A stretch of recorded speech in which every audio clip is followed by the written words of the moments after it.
from the happiest place in the Lone Star State. Welcome back to the Talking Mickey Project. TMP is your home for Disney fans of all abilities. Now, it's your host, Emma.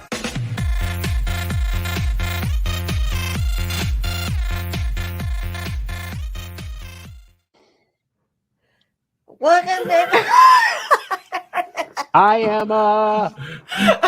Thank you for being with us. You can tell, obviously, she is excited and still excited after multiple takes of welcoming you to the show. Again, I am sorry. You are doing fine, but we are excited. Thank you for being here and taking the time to talk. Yes. My pleasure. Are you ready for questions or anything else you want to add before we get started? Oh. I dare say. Oh, you want to mention the book? Well, Okay. Get that plug in there. What do you want to mention? we have a copy of the book. That's right. I cannot have a wife for that. I'm sorry. And other people should too, right? Yes. It's called what? You read it. It's called From Dreamer, Greenfinder. To Dreamfinder. That's right.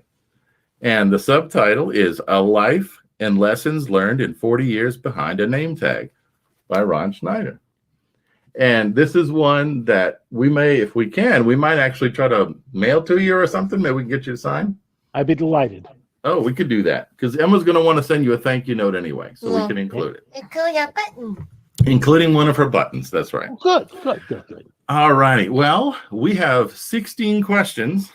Several of them are just for fun questions, but most of them are about you and your experience. If you're ready to get started, Emma and Mr. Schneider, you ready to go? Yeah. Mhm. Okay.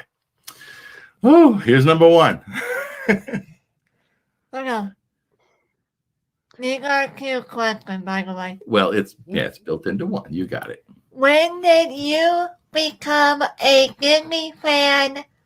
I heard that you visited Disneyland on opening day in 1955. True. I was there the day after the park had officially opened. The first day it was officially open. The day before they had the preview for all the celebrities. But my father had done some work on the place. He worked in air conditioning back then. And so I was there. Now, I wasn't a Disney fan yet because I was only 2.5 years old. But I grew up in Southern California, and we would go to Disneyland an average of twice a year. And as I grew older and became more interested in entertainment, my love for the park grew and grew.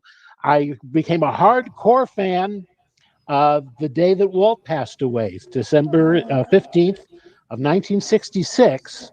When Walt passed away, I was sitting home in front of the TV and I heard the announcement, and it struck me what a tremendous impact he'd had on my life. And that's when I started studying his life and the history of Disneyland. Wow. So it's got the whole experience, right? From the beginning all the way to now.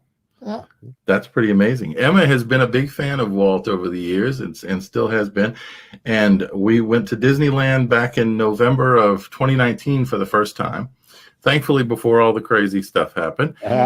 And we had 3 days in the parks, but we were there for 4 days, and Emma wanted a specific day to be able to go around and see all the different things that Walt was involved with.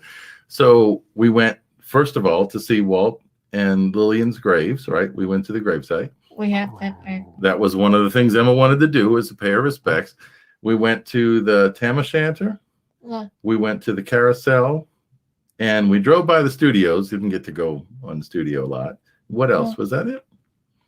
We passed by where he passed away, the hospital. That's right. We saw the hospital and everything else. Yeah. So Emma took a day from the parks just to go do that. That was one of her goals. That's wonderful. Even I've never done that. So it was really something. She planned all that stuff, and it was a really good experience to see. Plus, I mean, it's a big area, but it was surprising how close everything was in that Glendale, Burbank area. Yeah. All right. You ready for number 2? Hold on just a minute. Okay. I'm holding. This is from the movie What's from the movie? that you were in. Oh, okay. You were quoting of Oswald.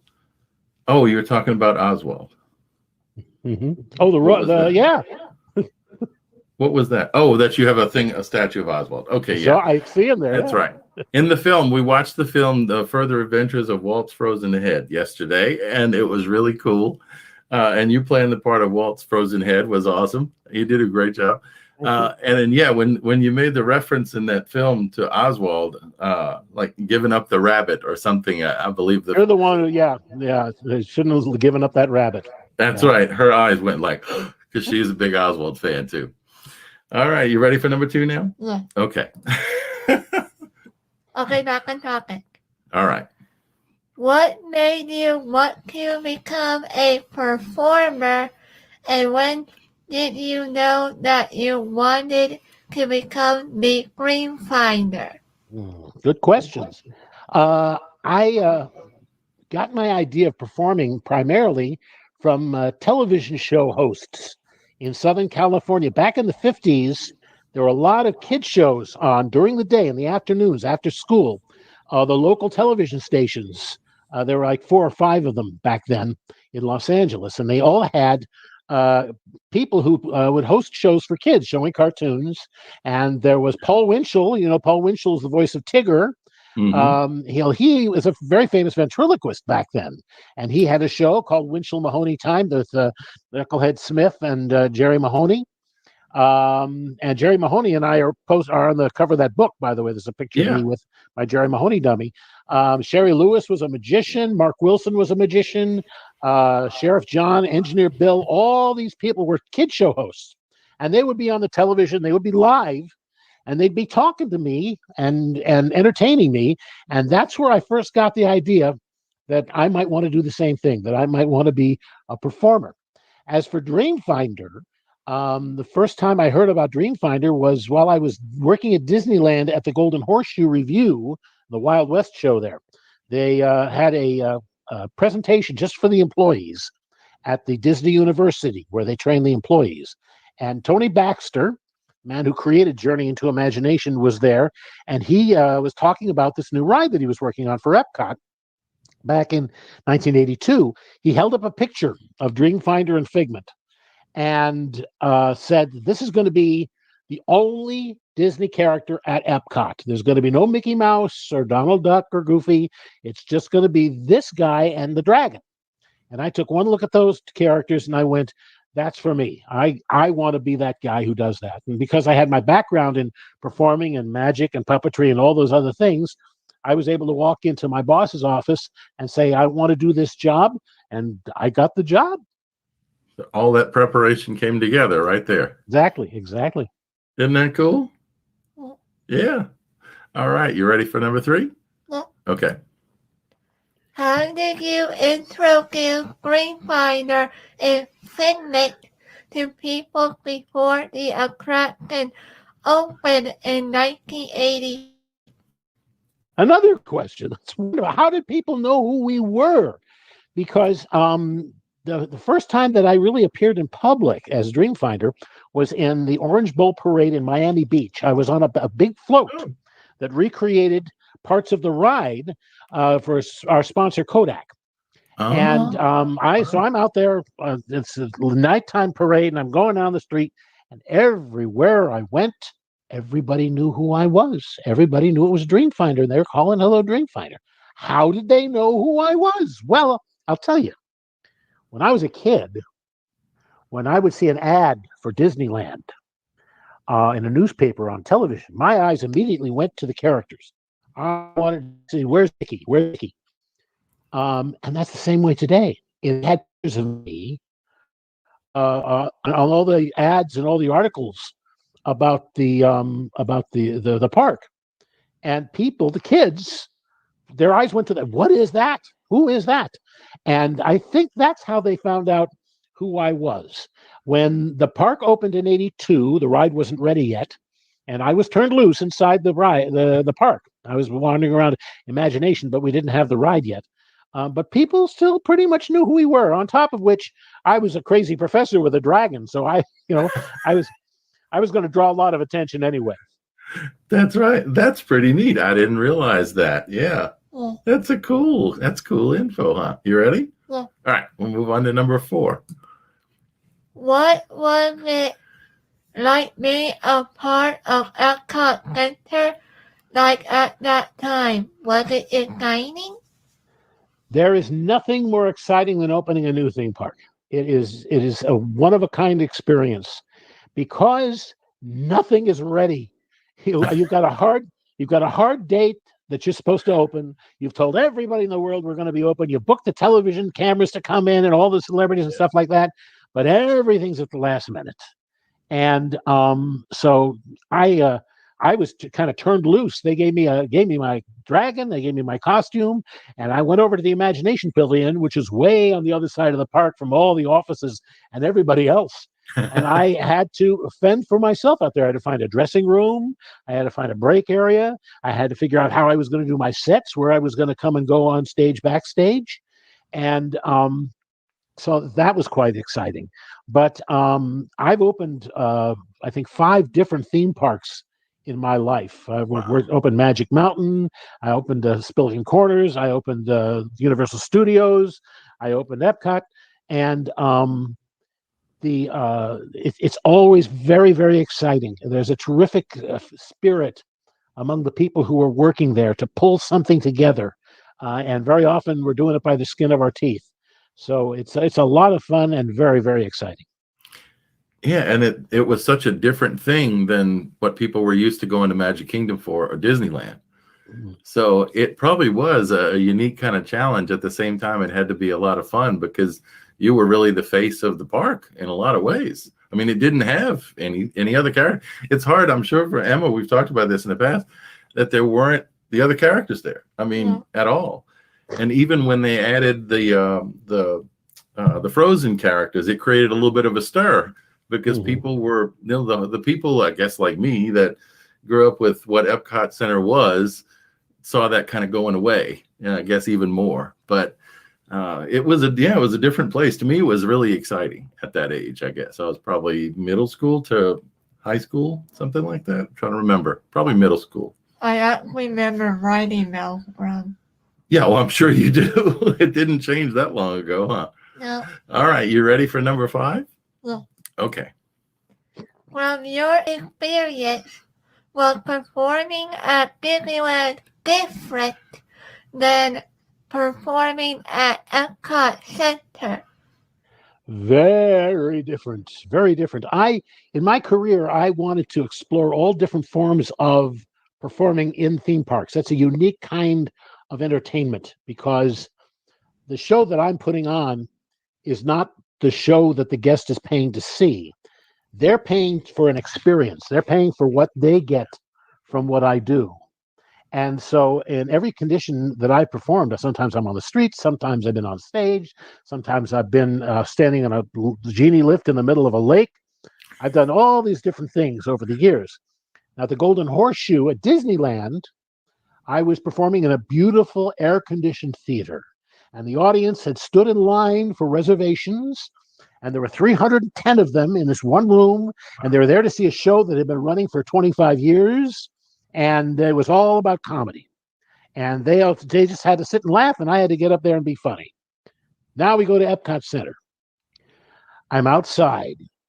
It's the summer in Florida, which is miserable and hot. Yeah. And I'm wearing a 3-piece suit with a fake beard and a rubber dragon on my arm and a wig and a hat. And it's miserably hot. And the guests are coming up, and all they want to do is they want to have their picture taken. That's all they want. They want a picture taken, and they want an autograph. And in spite of that, I have to get them to play with me because I've got this wonderful character I want to share, and this wonderful message about imagination that I want to share. And so I have to figure out how I'm going to get that through to them. How I'm going to draw them into my game, how I'm going to entertain them. And I'm doing this one at a time. Instead of 310 people, I've got one family at a time, sometimes just one kid at a time. And I've got to be this magical character who's entirely different than the character I was doing at Disneyland. So it was very, very different. And every job I've had over my 40 years in the business was very different from every other job. Yeah. That is, I didn't think about it because I kept thinking, well, they're both live, but yeah, the differences you explained are, yeah, they're night and day, really. Trying to do that and trying to pull people in when you're right. They're probably on their way to something, but they see you, they get excited, and yeah. I'm competing with roller coasters. Right. I have been all my life. Well, you made an impression, that's for sure. And I think it wasn't just the ride, that the attraction that did it. So we appreciate that. At least I do from those days, huh? You want to move on to number 6? Yeah. Okay. Okay. Journey into Imagination came back in 1998. She smiles because this is when she was born. Mm-hmm. Though I never got to see it in person. Right. What do you think people learned from it? Well, if you've seen the videotape, you'll remember that at one point Dreamfinder says, imagination is something that belongs to all of us. And that was what the ride was about. It was about the fact that imagination is this wonderful thing. All of EPCOT Center was imagined. That's where it came from. And in a sense, our pavilion, the Journey into Imagination, was about that process. And even the countries in World Showcase, it's all those countries represent the imaginations of all these people from around the world. So in the Journey into Imagination, I was kind of the ambassador for the creative process. You see? And the gentleman who created Journey into Imagination, Tony Baxter, was faced with the problem when he was creating the ride. He said, we're going to make a ride about imagination, but how do you explain imagination? How do you define it? Because it's this wonderful thing, and it can do everything in the world because it has. That's what imagination does. It's responsible for everything. They broke it down into 3 processes: collecting sparks of inspiration, storing them in your brain, or in our ride in the Dreamport, and recombining them into new things, because everything in the world is inspired by what came before. So the message of the ride, as you'll see, when Dreamfinder creates a figment, and then he takes figment through all the different realms of creativity, it's all about how imagination is this process that everybody does all the time. You just get up in the morning and decide what you're going to wear to go to school. That's imagination. And that really was the message of the whole ride. And when I was talking to the people, I would try to get them to play imaginatively with me. And in that way, I helped to communicate that message. Is the part that I remember, and I was reminded me when we watched the YouTube video, which we'll have to link up the original video here that someone's posted, because it was a good quality video for the time anyway, because that was it was a different video back then. But the part that I remember and was refreshed on was the final, I guess it was the final or close to the final scene where Figment was doing all the different things. And I don't know if they're occupations or just hobbies or various different things, but I saw an interview where you commented on that and mentioned the fact that that was just something that people saw and kind of triggered their own, I guess, imaginations as to what they could do or be. The genius of the ride was that at the end, you identified with Figment. Yeah. That you were Figment. And Figment was surrounded by all of these things that he could do with his life. He was a song and dance man, a mountain climber, a pirate, a sailor, all these different things he could do. And whether you realized it or not, people came into that room and they realized the world is open to me. It's all in question of my acting on my imagination. Yeah. You remember that? From the video? Yeah. Well, yeah, from the video, because you didn't see it originally. Yeah. Yeah. All right. You ready for number 7? Yeah. Okay. There we go. You were also the voice of Greenfinder and part of the Accredited. What was it like to be a voice actor? Oh, it's wonderful. I never thought I'd have a chance to do something like that. I had spent my teenage years when I was studying Disneyland. I would go around with a tape recorder and I'd record all the ride narrations. Oh, And I memorized them. So I was familiar with the style of these things. When I got the job as doing Dreamfinder, it turns out that they hadn't finished making the ride yet. And the fellow who had done the voice did a wonderful job in the voice. Chuck McCann was his name. And he had based the voice on The Wizard of Oz. You've seen the movie The Wizard of Oz? Yeah. Well, that's an actor named Frank Morgan. And he took the Frank Morgan voice and put it in the Dreamfinder, which is a very powerful thing. People grew up with listening to that voice. oh You yeah. notice that when I did the voice a second ago, your father had to go wipe his eyes Oh, I did. Believe me, it's like because it affects people. It affects people immediately when they hear it that does. particular voice, and that's happened to me several times. Yeah. So it was, for me to do it, of course, being such a Disney fan, was just a dream come true. To get to actually have my voice in the ride, every time I would go through the ride, I would get to hear my voice coming out. If I woke up in the morning and I was a little hungover or in a bad mood, I would remind myself, my voice is going on right down the block, right around the block. It's still running.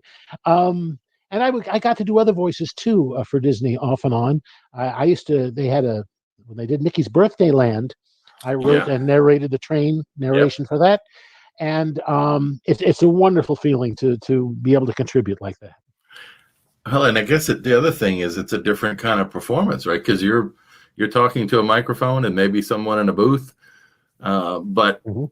you don't have an audience at all in that case, I guess. Well- or are you thinking about an audience maybe? That is the thing that I had to learn was, I listened to a lot of the ride narrations, like I said, but there was always a remove on those things. The narrator tends to sound a little ostentatious, a little self-aware. And when I did Mickey's Birthday Land Express, I wanted to make it sound like I was standing behind you on the train, just describing what was going along very casually. And what somebody explained to me was you should talk as if you're sitting next to somebody in the car. You don't have to put a lot of energy out there. You just have to talk to them very intimately and be very real. And it made all the difference in the world. The narration came off as much warmer and believable, and it wasn't quite so jarring. Yeah, that's pretty cool, huh? We need to find that on YouTube. Yeah, we do. We need to find that one. There's some clips out there. All right, you running number 8? Yeah. All right, we are halfway through your questions. We have a lot of questions for you. Wait, Yeah. number 7 was also about the upstairs imagination Oh. area. Okay, do you want to? Okay, I'll turn this Oh. one off, and you can add a 7B. Mhm. Okay, she has a what do you call an ad hoc question? Yeah. Okay. I don't all know about the upstairs imagination area. Hmm. What was Um, it called? Green? It No, goes not for Green. ImageWorks. It was the ImageWorks. Okay. And it was the exit part too. Yeah. Now, did you actually get to play Greenfinder for the pre-show? For the School of Drama. For the School of Drama, that was what you're talking about. No, I was not Dreamfinder in the School of Drama. Actually, if you're familiar with Disney Imagineers, you probably know who Joe Rohde is. Oh, Joe Rohde is the man who created Animal Kingdom yeah. and is a wonderful genius designer. Well, he was the model for the robot, for the audio animatron of Dreamfinder, because he had that kind of a jolly face. Okay. And when they shot the Dreamfinder School of Drama, he played Dreamfinder, but he didn't do the voice for the Dreamfinder. that was looped by Chuck McCann, who had done most of the ride downstairs. So there's a lot of different hands in that pot. Isn't that something? I guess he's got a unique face, because I remember seeing something a while back where they used him as a model for was it Hightower? Yes, he's the high tower at Tokyo. Yeah, Tokyo Disney Sea. Yeah, that's interesting. That's cool. Yeah. All right, you ready for number 8 now? Yeah. Okay, here's number 8. If you visit the Disney park now, do you have favorite entertainer. There you Entertainer. It's very interesting. I learned this recently that when they poll the guests, people who visit Walt Disney World, surprisingly, what is the number one piece of live entertainment across the board? Everybody votes for the Voices of Liberty, Oh, the a cappella singers Yeah. in American Adventure. Yeah. And that's something I never miss. When I go to the park, I'm Yeah. always planted there on the front row, and I love for that. I love that. So that would have to be my favorite. The various shows, some shows I like more than others, but yeah, Voices of Liberty is my favorite. yeah. And then singing in that atrium, that rotunda of that building is just, that gives you the goosebumps. Yeah. Yeah. That is awesome. All right. You're number 9? Okay.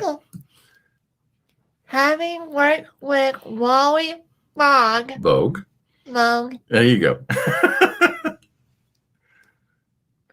at Accredited, There you go. Well done. Richard Sherman, and Tony Baxter, what do you think all of you have in common? You are all also very talented. That's right. Well, you got that last part right. Thank you. Something, having met them, they're all very different, except for the devotion that each one of them developed for Walt Disney and for his work. Wally came from a vaudeville background. Wally was a professional dancer. He had his own dancing school when he was 16. Oh, wow. I didn't know that. And he worked all around the world. He was on the Ed Sullivan Show doing the balloon animals like that. Exitensio came out of animation. That's right. And wound up writing dialogue and songs and attractions. Richard Sherman, there's nothing to be said about Richard Sherman. The man's is the genius behind all that music. And Tony Baxter grew up just like I did. He went to Disneyland and fell in love with the place and followed his bliss, followed his heart, and studied landscaping and architecture and all these things, and went to Wed Enterprises and worked his way up through Wed Enterprises until now he's as close to Walt Disney as we're going to get for some time. That's right. They're 4 very, very different people. Tony is the only one, I think, that came at it with the love for Walt Disney. Everyone else had developed from working with Walt. And It's true. I never met Walt Disney. I saw the top of his head. I was on the omnibus on Main Street one day with my family, and I said to my dad, "I'm going off by myself. I'll see you later."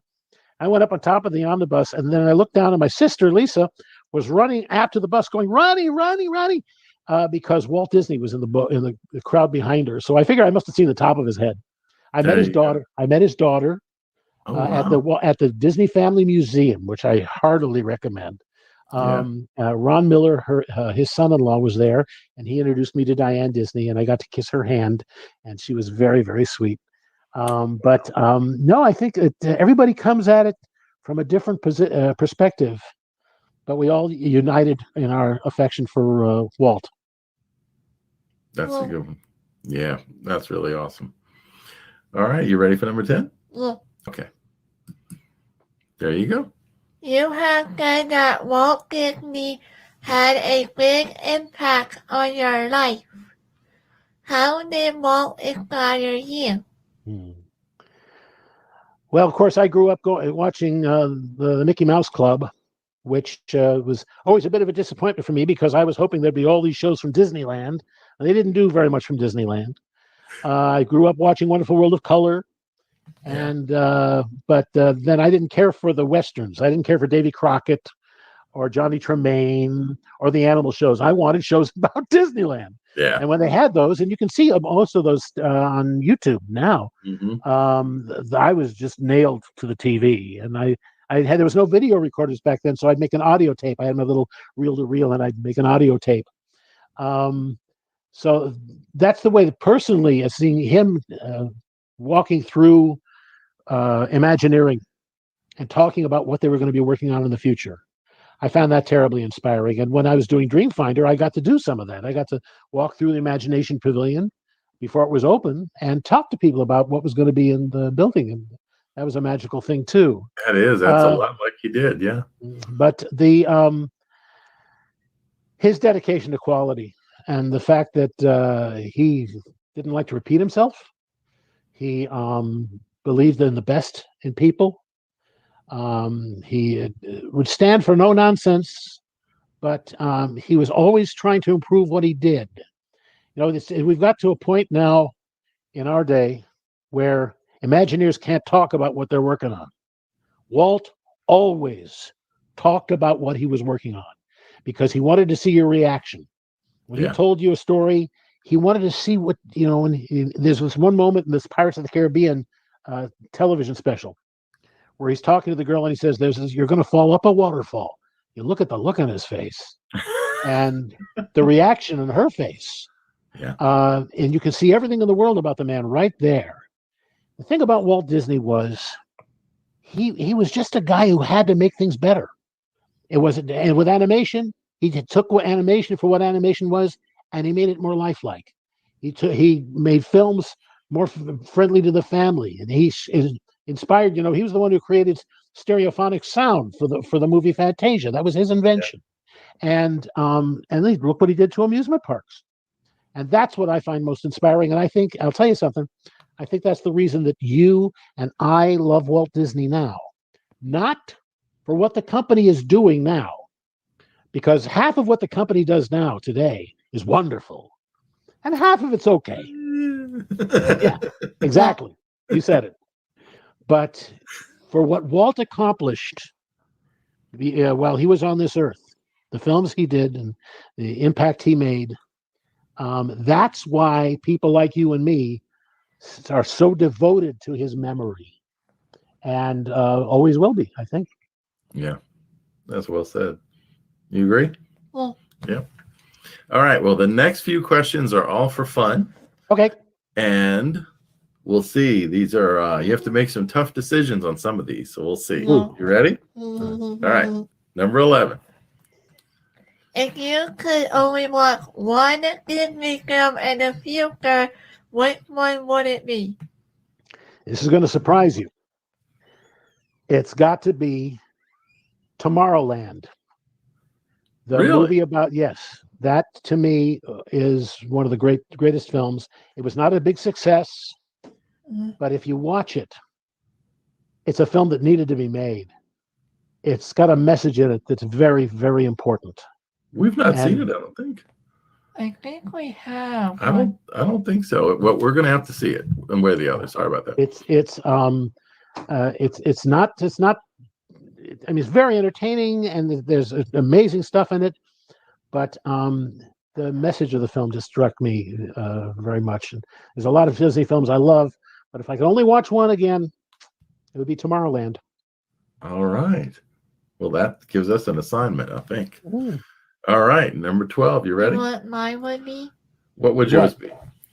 The Haunted American movie with Eddie Murphy. Even though that did not do a good job like you said about the Tomorrowland movie. That surprises me big time. Even though it is based on the Accredited because it's so scary and funny. Right.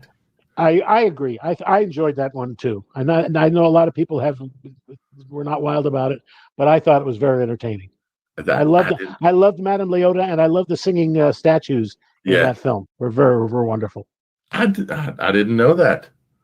I would have guessed a lot of like Lion King or something, but really, all right. See, I learned something about you right here too. You know the reboot for the Haunted American movie, it could be more scary. Mm-hmm. You know how Willie Crumple might be more scary? Right, mm-hmm. They're going to that one, and then it's going to do the funny thing. And then here comes the whole color face again. Okay, so we're going off in the fandom here. I think one person that I'll just throw this in there. If Emma could meet, also, who would that be? From Haunted Mansion fame. Paul Frees. For some reason, she has a connection to Paul Frees, and I haven't yet figured out why, but And Hattie. and Hatbox Ghost. Hattie. Yeah, well, you can't meet him. You can see him, but you can't really meet him. Mm-hmm. All right, you ready for number 12? Yeah. Okay, I think it's number 12. Yeah. Yeah. Well. Okay.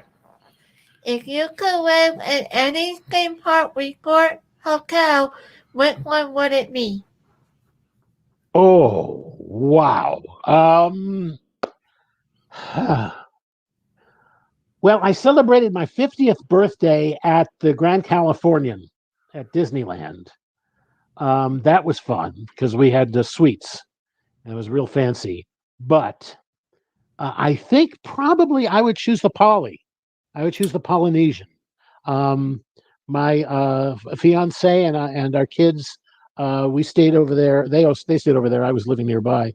But we had a wonderful time there on the concierge floor. Any place with a concierge floor, that's the place to stay. I mean, it's just magic, and there's food around the clock, and you had a wonderful, wonderful view of the fireworks from there. So I'm going to go with the Poly.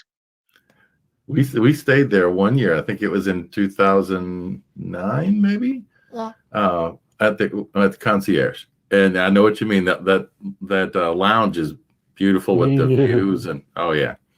I kind of like the waterfall. You like the waterfall? Yeah. Okay. You like the theming. I know. And you can have a waterfall. I remember. Yeah, well, the pools probably still does, right? We haven't been there in a while, though. I know they've done a lot of changes. All right, you ready for number 13? Yeah. Okay. If you could visit only one theme park in the future, which one would it be? Well, the fact of the matter is, my home is Disneyland. And with the situation we're in right now, with COVID and all those other things, I just want to go home. I just want to see Disneyland again. I want to see it the way it was. I want to see it back 100%. And I just need to go back there at least one more time. Yeah. We went back then, like I mentioned earlier, and we'd always heard that, it's different. It's a different feeling. It's more intimate. It's different than Magic Kingdom, right? Oh, completely. And we were like, well, but when you got there, you really felt different. You know, Disneyland was designed by a genius for people. The Magic Kingdom was designed by a committee for a mob. And that's the difference. It seems like as it went to, I guess, move to Tokyo, it got even bigger, more spread out. Yeah. You know, and you didn't have that where you can turn a corner and there's something you didn't expect to be in there. Mm-hmm. And it was very different. And the versions of a lot of the attractions are a lot better. And we've probably been to Disney World 20 times. I think it'll be 21, 20. Something like that. But I think if I could snap my fingers and be in either place, I'd probably want to be in Disneyland. I agree with you. Yeah. All right, number 14. We're almost done. We only got 2 more after this one. Yeah. Okay. If you could build any attraction in your backyard, which one would it be?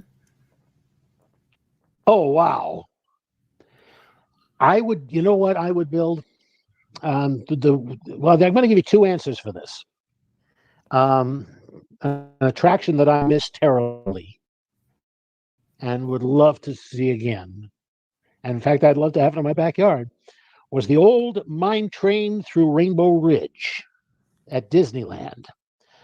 Before there was a big Thunder Mountain Railroad at Disneyland, there was a mine train, a slow-moving mine train that would travel through Beaver Valley, Bear Country, the Living Desert, and Rainbow Caverns, and went out by the river and by Cascade Peak. There was a wonderful old narration that went with it, and it was a slow, charming thing, and it took up a lot of area. It was a very big attraction. And man, when I was a kid growing up, that I think was my favorite ride at Disneyland at the time. This is we're talking long before Pirates of the Caribbean or Haunted Mansion. Yeah. And it was there until 70s when they brought in Big Thunder. So that's the one I miss. The one I would build is the sequel to Journey into Imagination. Because everybody keeps talking about they want to bring that ride back. Well, I don't think we should bring it back. I think we should build a sequel that takes the story to the next point. In the original ride, you're flying along Dreamfinder, and he's collecting sparks of inspiration and recombining them into new things. Well, in the sequel, I think you should be flying the dream catching machine, and you should be collecting sparks of inspiration and recombining them into new and wonderful things. And I've given some thought to this about how it would be done and how it would work and what it would look like. And I think that we need to move forward. I know people always say we should bring back the Dreamfinder. I'm not so sure we should bring back the Dreamfinder, but we should bring back what the Dreamfinder meant back then, and update it and strengthen that connection between you and the process of creativity. And so that's what I would build. That's awesome. I wouldn't have thought of that, but that makes sense, huh? Well, now when you were saying about the Naked Wonderland, there's actually remnants of the ride still there. Oh, there's remnants of the ride? Oh, yeah. Rainbow Ridge is still there. The town is still there. They just moved it up to the side. And this woman knows her park. She does. Knows her park. And they still have the trestle back there in the back, and the fish is still jumping out of the water. Oh, yeah, there are bits and pieces of it everywhere. We tried to watch it when we were taking the Walt's Footsteps. Yes, we did that tour. Love that tour. So I was talking with our tour guide. Her name is Meg. Mm-hmm. Was it Jennifer? Patricia? I can't remember her name. We have photos of it, though. We probably have a picture of her name tag somewhere. I think it's Danny, I think. Okay, could be. But what were you saying? Anyway, I was telling her about the old ride, about how the tunnels and stuff are still there. And I went to the area. I think this was near the Accredited Kiki room. Okay. Right behind it. Oh, that's when we were talking. Yes. And I tried to I could spot the flying thing, and there was none. The flying thing. So I didn't know if they were off or on. So Emma had an interesting time doing the Walking in Walt's Footsteps tour, because Emma seemed to know a lot of things the tour guide didn't. And apparently, I think he was doing the color program, right? Yes, she wanted to be an animator. She was in the program. That's right. He wanted to work for a Disney company. That's right. Same thing happened to me when I took the tour. I took the Walking in Walt's Footsteps tour, and I knew a lot more than the guide did. At least the guide knows a lot, but they only got an hour to do the tour. Yeah. And so I would keep speaking up and saying, "And did you know this, that, and the other thing?" Yeah. That was so much fun, though. I was so proud of her because she knew so much, and she enjoyed it so much. I got a question for Emma. Emma, do you know about the Little Man of Disneyland? Uh-oh. Don't tell me you don't know this one. You're talking about Roy Disney, right? No. Oh, no. The Little Man of Disneyland is a book that came out as a little golden book that came out when I was a child. And it's the story of a leprechaun who lived in an orange field in Southern California. And one day, a giant mouse and a giant dog and a giant duck came and were trotting around in his neighborhood and said, "We're going to tear all this out. And we're going to put up a thing called Disneyland." They took him, in the book, they took him to Disney Studios, and they showed him the plans. And he said, "Well, it's okay. You can do this, but I want to still live here. I want to live here. This is my home." So in the book, he picked out a tree in Adventureland, and they carved out a little home for him in this tree. This is in the book. This is one of the things that I saw when I was a child that made me get interested in Disneyland. Well, to this day, if you go to Adventureland, you have to look around to find it. But there's a tree with a tiny house carved into the side of the tree. See a little door, a little window, a little chimney, and that's where the Little Man at Disneyland lives. You can find the book online. You can find you can actually buy copies of the book on Amazon. They recreated it, they reprinted it, and to me, it's one of my favorite memories of the park, and one of the things that I know got me interested when I was a kid. Now, when you said that earlier, that actually brought back a memory. Okay. Because I'm marrying did a YouTube video Uh-huh. about the history, and one of them was about the EPCOT. Mm-hmm. Oh, okay. Well, that might be the similar story, huh? Is that the same story? A little bit. I think it was yesterday, I believe. Okay, could be. There's some really good channels that do their own documentaries on history of the theme parks. Discovery And does a lot of stuff. one of her favorite things to watch. Yeah. Mhm. All right. Well, we only have 2 questions left. These are big ones. Okay. Are you ready? Oh, wait a minute. What? Remember the question if you could visit one theme park Uh-huh. in the future, Which would it be? Right. Well, why would it be? yours would be what? Mine would be Animal Kingdom. Animal Kingdom. Why? Cause I got a little, cause I have a connection to it. Apparently, I'm only awakening over than it. Animal Kingdom opened the same month and year she was born. Ah. So Emma creates connections, I guess, and things that she connects that way, and that's one of your favorites. So Yeah. I think it would be hard for you not to visit the others, though. Yeah. But the attraction I would know would be the Disneyland Haunted Mansion. The Disneyland Haunted Mansion. That's right, with the elevators, right? Yeah. Not the pretend, not the rising ceilings. Yeah. Right. Okay. When we first got on there, I knew when we first got before going down, I knew immediately it was the elevator. Yeah, you knew, you were waiting for it, right? Yeah. That was cool. All right. Well, But they was doing the quick overway though. Without call free. Oh yes, when we saw it, unfortunately, we saw the Haunted Mansion. Well, unfortunately, but during the Christmas overlay, so we didn't see the original. So yeah, one day we need to go back and see the original, right?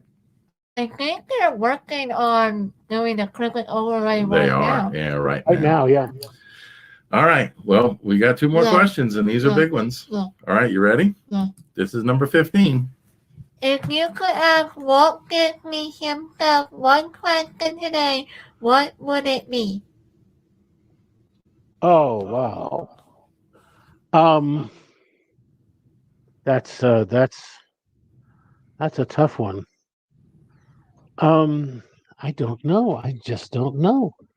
That'd be tough. I mean, I've read every book there is on his life, and I'm very, very familiar with what the man was thinking about most things. That's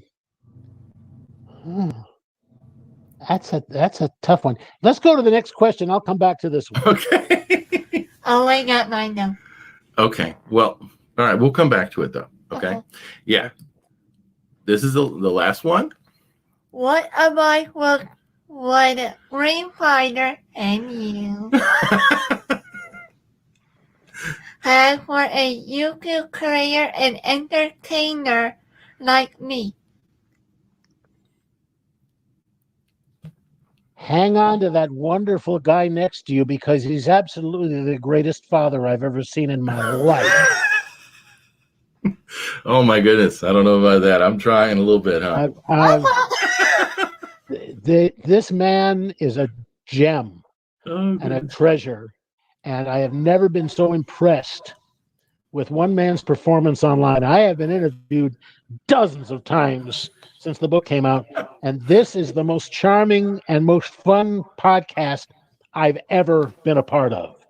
And I give it to Emma. It's the two of you. It's absolutely the two of you. And I mean, this has just been the most amazing experience. I guess that if I could ask Walt Disney one question today, it would be the same question everybody else wants to ask Walt Disney is, well, what do you think of it? What do you think of the way it's all turned out? Yeah. I would probably want to take him on American Adventure so that he could see that and get his reaction to that, and EPCOT Center. But we can't ever know what he would think of it.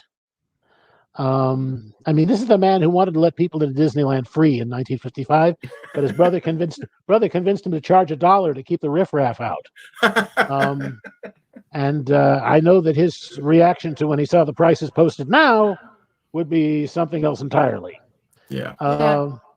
But no, I would just say I would want to show him the parks and say, what do you think?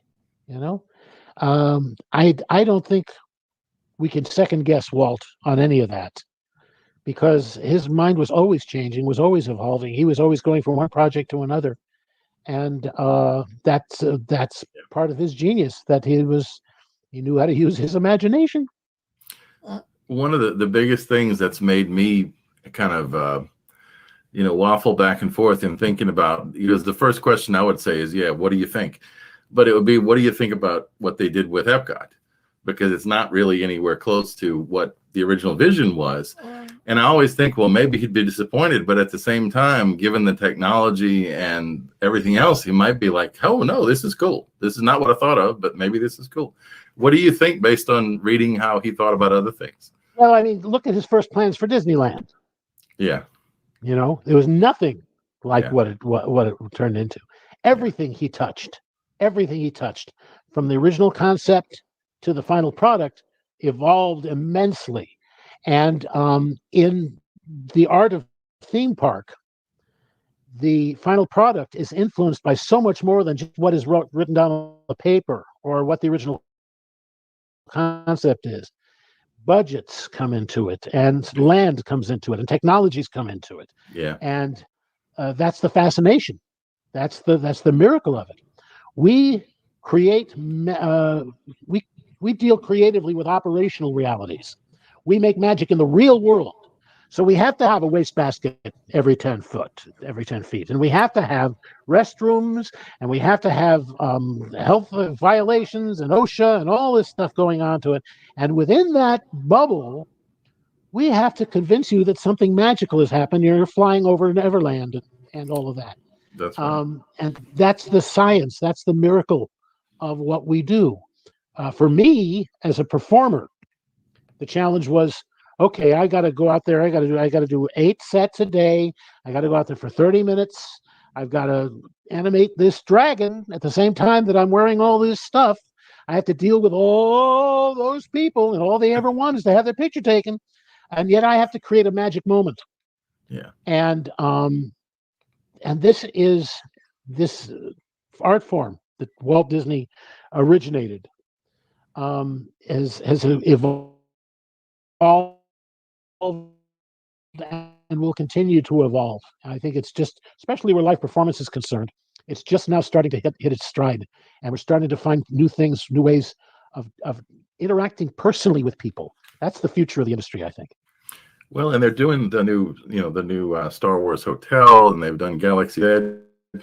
When they did Galaxy's Edge, they talked about all this live entertainment, and that you were going to be, and it never happened for whatever reason. And then now that when they're showing the hotel, it's supposed to be this completely immersive thing where you're part of it. And one, that would seem to be really difficult for the performers to do that every day, and find some connection with new people every 2 days or whatever it is.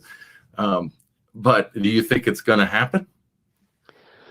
Well, since they're planning to charge $6,000 to put your toe in the door, they may find a way. It's going to happen. I would, if I had the bread, I would be there opening day, because I want to see what's going to happen opening day. Yeah. Attractions always change after they open, and especially something like this that is completely, all live interaction, and depending on the guests. My performance as Dreamfinder evolved, and my performance at the Golden Horseshoe evolved, and everyone I know is a live performer in the park. They all evolve. It isn't until you've got the audience sitting there that you actually know what you've got. Everything else is done in a vacuum until you've got the audience in front of you. So yeah, I think that it's going to be a very interesting experiment to see how they pull that off. I think that I would love to have been a part of that because they're pushing the envelope there, buddy, and I'm sure there'll be lots of great stuff there. But as for how many robots are they going to have running around loose, and looking at that itinerary that they posted the other day, I have serious questions. Well, one of the things that I was thinking about all that stuff was that, they did have all those big plans. They do have all those big plans now. But there are people that go, and we've seen some people comment on this. It's like, what if I don't feel like going to Galaxy's Edge when they have me scheduled? What if I want to go to, Animal Kingdom? It's like, well, you probably won't be able to. So what does that really do? And I guess the other thing, I had a question for you. In this day of all this, like we're doing YouTube, and there's a lot of vloggers in the parks now, filming entertainment and interviewing people, and including that's right. Emma wants to do that when we go, hopefully in December. Do you think that's changed how live entertainment is delivered or programmed, or because people are live streaming everything now? It's certainly influenced it. Sometimes I look at the new ride will open, and I wonder if part of the designing plans that went into it were the realization that it was going to be videotaped and put up online. Because you got to create for that stuff. Everything. I mean, it breaks my heart sometimes to go to Disneyland and see people walking around Frontierland like this. This is just the stupidest thing in the world. And there was one video somebody took on the Radiator Springs Racers, where they had the two cars racing side by side, and the guy in the car was filming the whole thing, and he turned his camera to the other thing, and they were all filming the whole thing. Everybody, nobody's looking at what they're paying all that money to see. Yeah, I got on Big Thunder Mountain Railroad with a dear friend of mine, and she wouldn't put her camera down. I said, "You're missing the ride. You're missing the show. You're never going to look at this again. If you want a video of it, there's far better videos online. You got Martin Smith, you got Jeff Lang, you got Lou Mangello, you got all these, John Sakara, you got all these people making wonderful videos. Fine, let them do that. Be there in the moment that you paid for it, for gosh sakes." I think that's one of the biggest things now, is that you just need to be there. You just need to experience it. And I know I'm guilty. I'm typically the photographer for the family, so I'm a lot of times looking through the thing. But it is different when you just say, okay, I'm turning this off, I'm putting it in the bag, and I'm just going to enjoy myself. What? Did you have one more question? I do have two, actually. Okay, well. If you could be one, what were they called? What were they called? What was that? What are you thinking of? The talkie and put interacting thing. It was like the live characters, or live interactive. Yeah, like interactive characters. Like Monsters Laugh Floor? Yes, because he did Monsters Laugh Floor. Yeah. You want to ask about that? Okay. Monsters Laugh Floor was, I was late in my life. I didn't think I was going to get another chance like that. And I got to be on the opening crew. And that was a whole new technology, which, of course, they had used before in Turtle Talk. Yeah. But Monsters Laugh Floor was far more advanced and more complex, and very exciting. It's live. It's done live, so you can do anything with it. They have hit upon a formula that works, but I would love to see them change it up more frequently and do different things with it. But like I say, the formula works, and there's little reason to mess with something that works that well. Well, and it's back now. We watched a couple of videos of it, and to me, it's still funny, and it's still great to see who they're going to pick to be that guy, and all the things like that get the audience involved. I was the guy who came up with the Eiffel Tower gag. Oh, did you? Yeah. That's awesome. That's right. No matter where it is, and the Eiffel There's always an Tower. Eiffel Tower. I love it. What else? You had said you had one more? I Yeah. think we got to wrap it up though. So, No. okay. What's your other question? I know it's in there somewhere. What is it?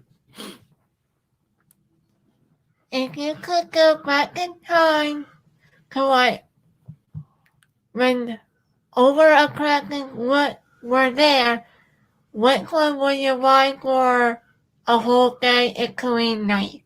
Oh, if you could ride one attraction back in time all day and night, which one would it be? We mean different than Mine Train? Oh, okay. Maybe a different one. I don't know. It isn't a ride. It's the Golden Horseshoe Review. The show in Frontierland with my mentor Wally Bogue. They did 5 shows a day. I would sit there through all 5 shows, and if they did a second set of shows at night, I'd sit there through all those shows. That show was hysterically funny, and watching those people, Wally Bogue, Fulton Burley, and Betty Taylor, that was pure gold to me. That's a great answer. All right, you want to go back to that last one real quick? This was any advice for Emma as her YouTuber? No, I would say no. Just keep doing exactly what you two are doing. I love this show, and I love you guys, and I'm so grateful for the opportunity to talk to you and be a part of this. Thank you very much. My pleasure. Definitely made her excited, and you know me, you can tell I'm emotional. I love it. Thank you for the time. You want to say anything else before we wrap up? What's that?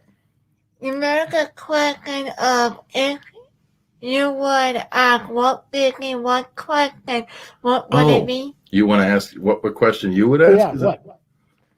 I will ask first, can I have a hug? And then the second one would be, how do you feel about Disney, the company Disney, getting all right back? Oh, yeah. What do you think about Disney getting Oswald's rights back, the rights to Oswald back? Oh, I thought that was wonderful. Yeah. I thought it was wonderful, and the way they've treated him is terrific. Did you see him? You know, the in Get a Horse, the 3D cartoon. It's running at the Imagination Pavilion now. Okay. See if you can find a copy of that. Oswald has a cameo in that. Oh. He just there's one point towards the very end of the film when they put a hole in the screen. Oswald sticks his head out and then looks back. We got to do that. We We didn't get to meet Oswald in California Adventure at the time. He wasn't meeting people, so hopefully one day, huh? Yeah. But yeah, I think Walt would probably be happy that Disney has has Oswald back. Wait a minute. Oh goodness. Can we talk a little more after? Well, it's up to Mr. Schneider. This is his time. So, do you have another question, or you just want to wrap it up for now? When you said Mr. Lou, I don't know if you saw my face with Oh, yes. She talked about Lou Mangello. She interviewed Mr. Lou a while back. and I know him. Yes. That's right. He is the god of us all. You know, he is, and I spent today with Big Fat Panda, as a matter of fact. Oh, yeah. And I'm sure he'd say the same thing. Lou Mangello is really the senior member of the club at this point. When we talked to him many years ago, Emma was probably 12 or 13 or 14, whatever age she was. We met him at the Polynesian Kona. at Kona for breakfast. We were going to do a tour with him, and it was raining like crazy. And he said, "How about I just come meet you guys for breakfast?" And we're like, "Oh, okay." But we talked and at one point I told him, I said, "You know what, Lou? I want to be you when I grow up." And it's like, to this day, I still want to be Lou when I grow up. I got my own podcast. Hard, he's got a great job. I got my own podcast that has just started running on YouTube. Called Ron Schneider's Wild Rides, in which I interview some of the people we were talking about today, and people who, like myself, followed their bliss and made their dreams of working in the industry come true. And I've interviewed Lou Mangello. Hasn't been put up yet, but it'll be going up soon. I interviewed a lot of Disney legends and Big Fat Panda.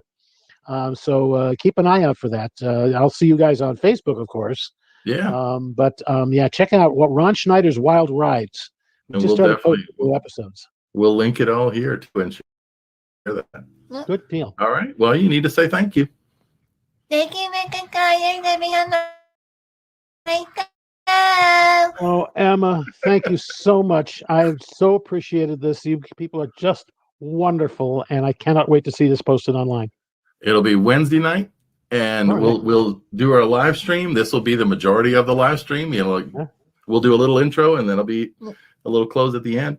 But yeah, we've got a lot of people I know that are excited for this. I've seen some comments already coming in, so thank you again for doing it. My pleasure. My pleasure. You guys have a wonderful night. All right, you too. Be careful. Take care. You too, dear.